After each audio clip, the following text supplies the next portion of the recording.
Vizag summit రేపు 14-15 తారీఖులో వైజాగ్లో పార్ట్నర్షిప్ సమ్మిట్ 30th CII 30వ confederation of Indian industry CII summit జరుగుతూ ఉంది. ఈ సమ్మిట్ ద్వారా రాష్ట్ర ప్రభుత్వం చెప్తున్నది ఏంటంటే ప్రతి మనిషిని, ప్రతి కుటుంబాన్ని కూడా పారిశ్రామికవేత్తల కింద చేసేస్తాం. ప్రతి ఇంట్లోనూ ఒక పారిశ్రామికవేత్త ఉంటాడు. ఇంకో ఆయన చెప్పాడు, నాకు అర్థం అవ్వలేదు. లోకేష్ చెప్పారు, ఈ పార్ట్నర్షిప్ సమ్మిట్ వల్ల 10 లక్షల కోట్లు ఇన్వెస్ట్మెంట్ తెస్తాం, 10 లక్షల ఉద్యోగాలు కూడా తీసుకొస్తాం. 10 లక్షల కోట్లు తెస్తే 10 లక్షల ఉద్యోగాలు ఏంటో అన్నది కూడా నాకు అర్థం అవ్వాలి. నాకు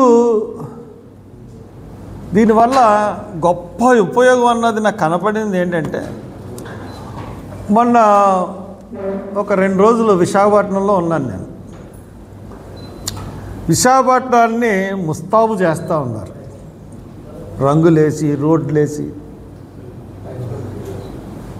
ఇంజనీరింగ్ కాలేజీ గ్రౌండ్స్లో ఇంజనీరింగ్ కాలేజీ రోడ్లు వేసేసి సర్వాంగ సుందరంగా విశాఖపట్నాన్ని తీర్చిదిద్దుతున్నారు. అదొక్క ప్రయోజనం మట్టుకు నాకు కనపడింది. ఎందుకు చెప్తున్నానంటే,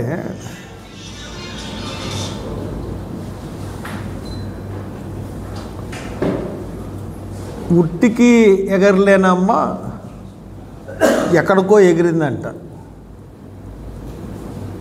ఇప్పుడు దాకా మీరు ఒక్క పారిశ్రామికవేత్తని ఆదుకోలేదు, కానీ మీరు చెప్తున్న మాటలు కోటలు దాటిపోతూ ఉన్నాయి.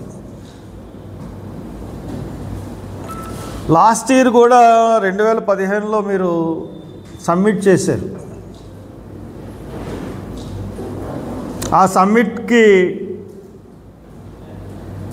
ఎవరిని రానివ్వకుండా జగన్ కూడా ఎయిర్పోర్ట్లో అరెస్ట్ చేసి హైదరాబాద్ పంపేశారు. అప్పుడు కూడా 356 MOUలు కుదుర్చుకున్నారు. దాంట్లో 156 ఎంతో బోగస్ MOUలు. ఇప్పుడు కూడా మీరు చెప్తున్నది ఏంటంటే 10 లక్షల కోట్లు మేము పెట్టుబడులు తీసుకొస్తాం అని చెప్తా ఉన్నారు. చెప్పడం వరకే. ఈ 10 లక్షల కోట్లు కూడా వచ్చేసినాయి అని చెప్పి రేపు 16వ తారీఖున ప్రకటిస్తారు కూడా. దాంట్లో ఎన్ని డొల్ల కంపెనీలు ఉంటాయో తెలీదు, ఎన్ని పెట్టేసిన కంపెనీలు ఉంటాయో తెలీదు, మీరు నిజంగా ఎంత చేస్తారో తెలీదు. ఇది 30వ కాన్ఫెడరేషన్ ఆఫ్ ఇండియన్ ఇండస్ట్రీ వాళ్ళ భాగస్వామ్యంతో నిర్వహిస్తుంది. Piyush Goyal central government minister for industries కూడా వస్తాడు. ఇది ప్రతి సంవత్సరం జరుగుతూ ఉంటుంది ఎక్కడో చోట. ఈ సంవత్సరం మీరు తీసుకుని వచ్చారు, బాగా హైప్ క్రియేట్ చేశారు, కానీ ఆచరణలో మటుకు మీరు ఫెయిల్ అవుతూ ఉన్నారు. ముఖ్యంగా మీరు చెప్తున్నటువంటి ప్రతి ఇంటిలోనూ కూడా ఒక పారిశ్రామికవేత్తని మీరు చూస్తారు రాబో కాలంలో అని చెప్తా ఉన్నారు.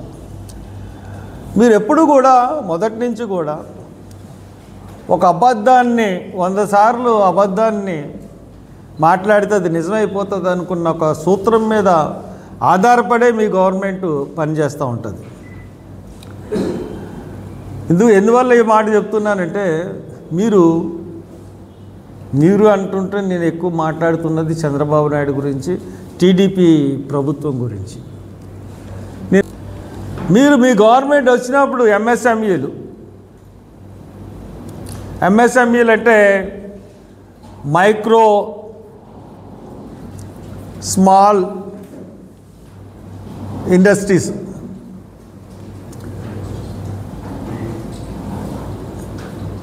ఆ ఎంఎస్ఎంఈల విషయంలో కూడా మీరు ఏం చేశారంటే ఎంఎస్ఎంఈ విషయంలో కూడా ఇచ్చింది 1200 కోట్ల సబ్సిడీకి 56 కోట్లు ఇచ్చి ఈ రోజున రాష్ట్ర ప్రజలందరినీ కూడా మీరు ఏ రకంగా మోసం చేయాలనుకుంటున్నారు చంద్రబాబు నాయుడు గారు? రాష్ట్రంలో ప్రతి కుటుంబాన్ని కూడా ఒక పారిశ్రామికవేత్తను తయారు చేస్తున్న పెద్ద మనుషులు 1200 కోట్లకి 56 కోట్లు ఇచ్చి మీరు మోసం చేస్తున్నారంటే ఈ యొక్క సమ్మిట్ కూడా మోసమే కదా. ఇంతకన్నా మోసం ఇంకేమన్నా ఉందా? ఆఫీసర్ రావత్ అని, ఎస్ఎస్ రావత్ అని ఒక ఆఫీసరు, ఆయన ఏం చేశాడంటే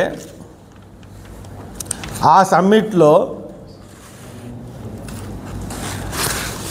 JWT mind set advertisement private limited అనే సంస్థలకి 17.10 కోట్లు విలువైన 12 వర్క్ ఆర్డర్లు విడుదల చేశాడు సమ్మిట్లో. అదే కాకుండా KPMG advisory service private limited నుండి కన్సల్టెంట్లని టెండర్ లేకుండా అధిక ధరలకు నియమించారు. అంటే జిఓఎంఎస్ నెంబర్ 89 కూడా వాళ్ళు తీసిచ్చారు. అలాగే టీసీఎస్ సంస్థకి 3.75 crores ప్రాజెక్ట్ని టెండర్ లేకుండా ఇవ్వడం జరిగింది.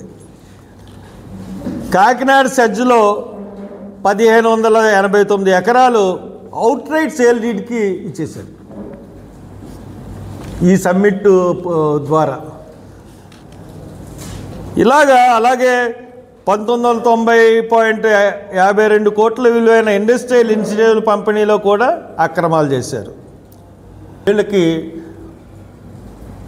అన్యాయంగా అక్రమంగా ఒక డబ్బులు సంపాదించే స్కీమ్స్ కింద వీళ్ళు హైప్ క్రియేట్ చేసి దీని ద్వారా ఆ హైప్ ద్వారా వీళ్ళు అక్రమాలు చేసి అక్రమాల ద్వారా వాళ్ళ సొంత వాళ్ళకి డబ్బుల్ని ఇటే టర్న్ చేయడానికి అని చెప్పి ఉపయోగిస్తున్నారు. ఎందువల్లంటే ఇటువంటి ఆఫీసర్స్ ఎస్ఎస్ రావత్ లాంటి ఆఫీసర్స్ని ఉపయోగించుకుని చేసుకున్నప్పుడు అతను తప్పులు చేశాడని చెప్పేసి చాలా క్లియర్గా సివిసి కూడా తెలుసు, సెంట్రల్ విజిలెన్స్ కమిటీకి వాళ్ళు రిపోర్ట్ ఇచ్చినా కానీ అటువంటి ఆఫీసర్ మీద ఇప్పటిదాకా ఎటువంటి యాక్షన్ లేదు.